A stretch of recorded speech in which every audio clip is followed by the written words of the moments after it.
માણસોનો આ પ્રશ્ન ઘણી વખત, બાપુ તમે હરે રામા રામા હરે રામ રામ રામ બોલો ને, રામા શું કામ કરો? પણ તમને વાંધો શું છે? હું કૃષ્ણ કહું, ઘણા લોકો એમ કે કૃષ્ણ કહું, મને તકલીફ થાય. બધું પ્રયાસ કરીને સહજ થાય. અમારે જુનાગઢમાં એક સ્થાન હતું ને, તેમાં લખ્યું હતું ભજનને ભરોસે રહેવું. એટલે એક ભણેલા ગણેલા માણસ આવે કે આમાં રહેવું છે ને એના ઉપર અનુસ્વાર હોવો જોઈએ. એટલે કીધું કે જેને ભજન કરવું હોય ને આમાં કાંઈ પડે જ નહીં, એ તો ભજન કરવામાં આમાં મીંડું હતું કે નહોતું એ મૂકી દે. એક બેને પેલું કીધું કે નર્ક અને નરકમાં શું ફરક? પ્રશ્ન કીધો નર્ક અને નરક. ગીતામાં નરક શબ્દ આવ્યો, ઓળી ક્યાંક નર્ક.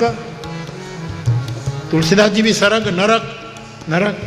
કોઈકને એવો ભાવ જાગ્યો કે એણે પ્રશ્ન પૂછ્યો કે નરક અને નરકમાં શું ફરક? એટલે એક ભાઈ જવાબ આપ્યો, તમારે જાવું છે ક્યારે ઈ કોને? હરે રામ હરિ બોલ.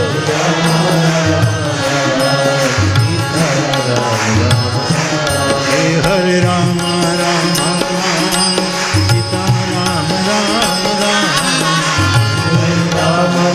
રામ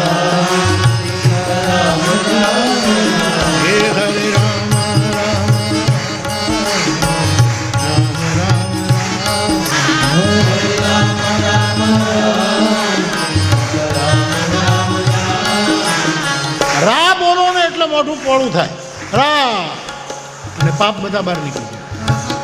પણ એ નીકળી ગયા હોય ને આપણે ફાવી ગયા હોઈએ છીએ, આપણને એ ફાવી ગયા હોય છે એટલે પાછા બહાર નીકળી પાછા આવે.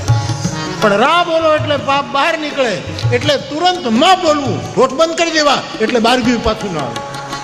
માટે હરે રામ